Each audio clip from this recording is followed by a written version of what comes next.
Dear students, welcome to our lecture series on fuzzy logic engineering. Today we will see the defuzzification methods. And defuzzification method, two types of methods are there. One is defuzzification to uh, crisp set, and second is the defuzzification to scalars. So let us see. Now defuzzification.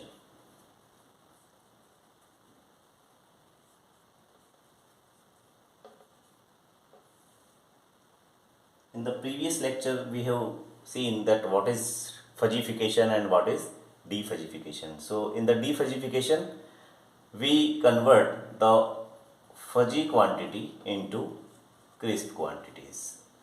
Now, there are two types of fuzzification methods. One is the defuzzification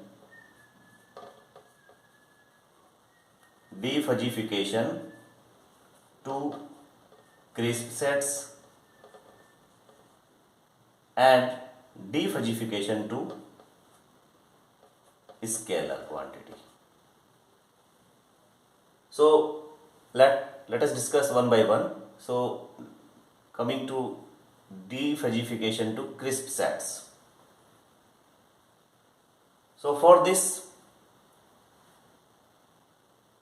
let us define that there is a fuzzy set A is given,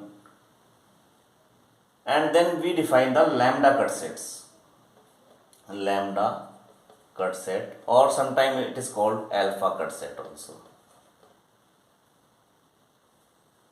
So for the lambda cut set, we write A lambda equals to x, where mu A of x is greater than equals to lambda, where lambda varies from 0 to 1. It means that this is the fuzzy set which is given, this one is the fuzzy set, and this is the crisp set. So basically we are converting the fuzzy set into crisp set. So this process is called defuzzification. And this is the formula that we consider only those elements whose membership value is greater than or equal to lambda. Let's take an example that suppose fuzzy set A is given like 1 upon A plus 0.9 upon B plus 0.6 upon C plus 0.3 upon D plus 0.01 upon E plus 0 upon F. Suppose this is the fuzzy set A, which is having elements A, B, C, D, E, F, and these are their membership values. Now we have to convert this fuzzy set into crisp sets, and for this we have to find the lambda cut sets, and for which the lambda values are given. Suppose lambda values are 1, 0.9, 0.6, 0.3, 0 plus and 0. These are different lambda values. So we can have different number of crisp sets. Suppose if lambda is 1, so I can write A lambda, it means A1 equals to. Now as per this formula, it will contain only the elements which are having the membership values greater than lambda. So here greater than or equal to lambda. So here lambda is 1. So and here it is only element A is there which is having the membership value is equals to 1 or greater than 1. Greater than 1 is not exist in fuzzy system. So we will get only single element here, because this A element is having membership value of unity 1, which is equal to the lambda value. It is for lambda 1. Similarly, if I write A means lambda cut set for 0.9, then what will happen? Now as per this formula, it will contains element which is having the membership values greater than or equal to 0.9. So here these elements are having membership values less than 0.9. So we will consider only two elements. So A.9 will be A and B. Now see, the notation is here different. These are denoting basically, this is for lambda 0.9 and these are basically crisp sets now. These are crisp sets and whereas this is fuzzy set. So that's why this process is called defuzzification. Similarly, if I write A.6, then I can have now three elements A, B, C. Similarly, if I write A.3, lambda cut set at lambda equals to 0.3, then I can write here. Now four elements are there which are having membership values greater than lambda 0.3. So this is for lambda equals to 0.6. So A, B, C and D. This is for lambda equals to 0.3.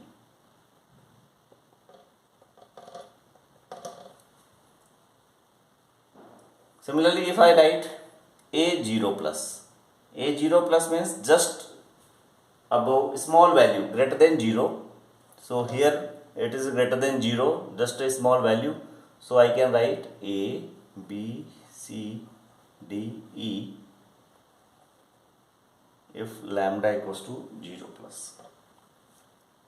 And A0 if I write, A0 means membership value greater than 0. It means all the elements will be there, so I can write X here. So we can represent these sets graphically also. For example, this is our fuzzy set, suppose,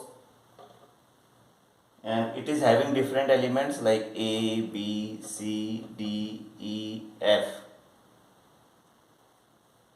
So A is having membership value of unity, B is having 0.9, C is having 0.6, D 0.3, E and F 0.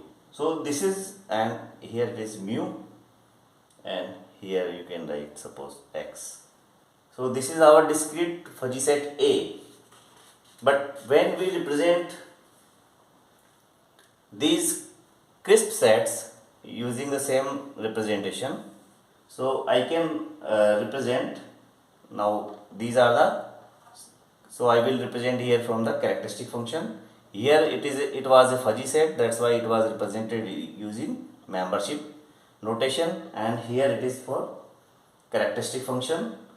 So if I write A1, this one A1, so for A1 I can write all the elements A, B, C, D, E, F. But here A1 is there, only single element is there, so this is represented like this one. And the membership value of B, C, D, E, F all are 0.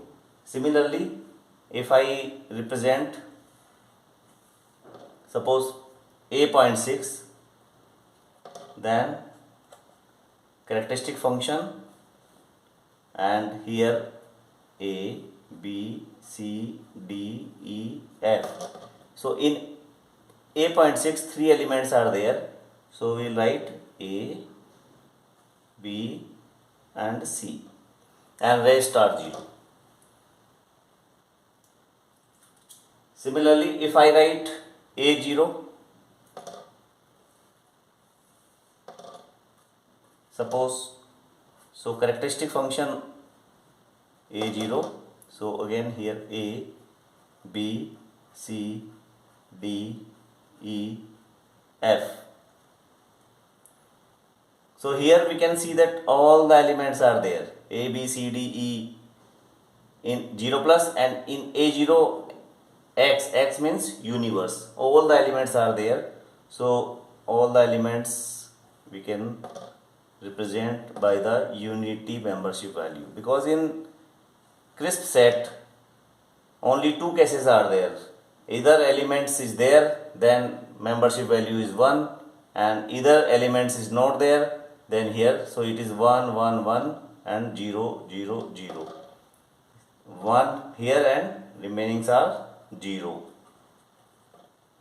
But in the case of fuzzy set, we are having a varying degree of membership. So here it is all are 1.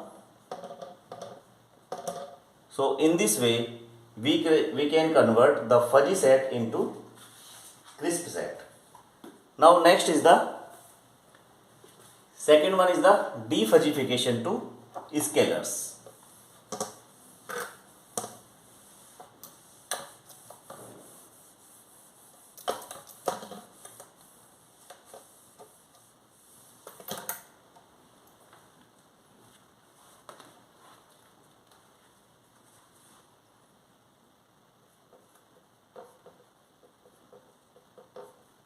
Defuzzification to scalars. So in some situations there is a need of single quantity. Instead of crisp set, we require a single quantity. So for that different methods are there, and we will discuss few of them. One is the max membership principle. Max membership principle.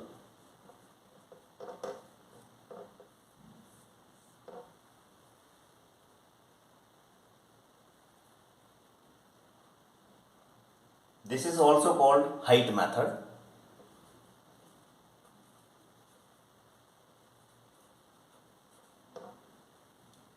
Height method means in this method we will see the maximum membership. Suppose this is our membership function, and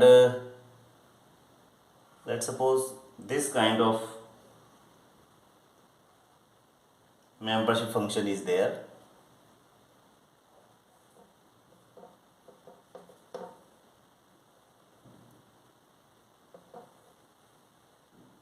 Then the defuzzified value, which is denoted by Z star, will be here as per the definition. So it will be the Z star. Max membership principle means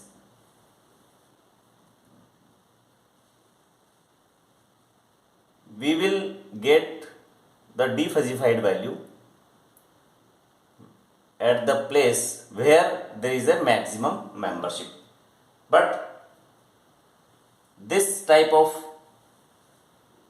this method is applicable only when there is some peaked output, single point peaked output is there. So whenever we have some different kind of membership function, it may not be applicable to that one. Then second is the weighted average.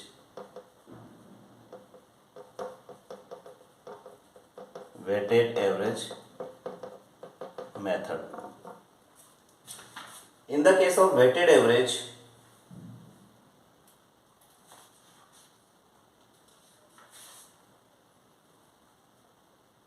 suppose we have, instead of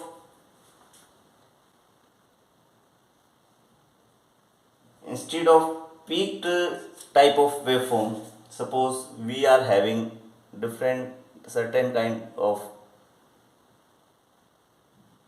plateau region, flat region here instead of peak value, and suppose its average is, its center point is A and membership is 0.5. another membership function is there. Its average centered is B and its membership value is 0.9.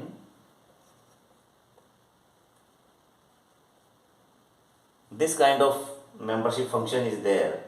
Then in the weighted average method, the defuzzified value can be calculated. It's a centered value A into 0.5, its membership value, plus B into its membership value upon 0.5 plus 0.9. In this way, we can calculate the weighted average method. Next is the mean max membership. Mean max membership method, and this method is also called middle of maxima.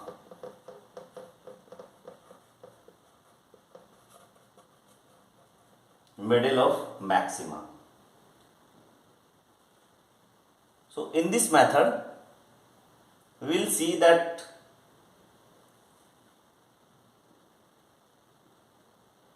we will identify the region of the maximum membership, and if it is not a single point, if it is a flat region of maximum membership, then this kind of method is applicable. Suppose we have certain kind of membership values like this one, like this one. Now we can see here that in this region we are having maximum membership, and this is not a single point, it's a flat region here. Then in that case, this type of method is applied, mean max membership. So here we can find the points A, B, and then we get the mean of A, this. So we get here the defuzzified value. So by this method, mean max membership, or we can find the middle of the maxima. So this is the basically middle of the maxima. And fourth is the centroid method.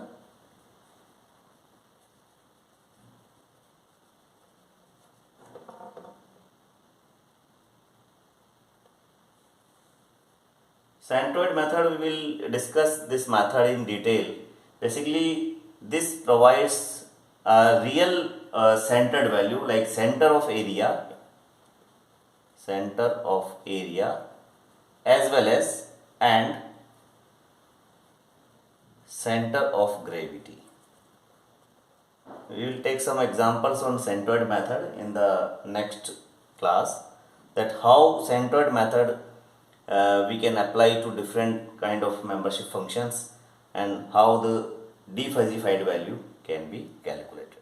This was all about defuzzification method to crisp sets, and we have discussed defuzzification to scalars also, and in which we have discussed only 3 methods, and next centroid method we will be discussing in our coming lecture.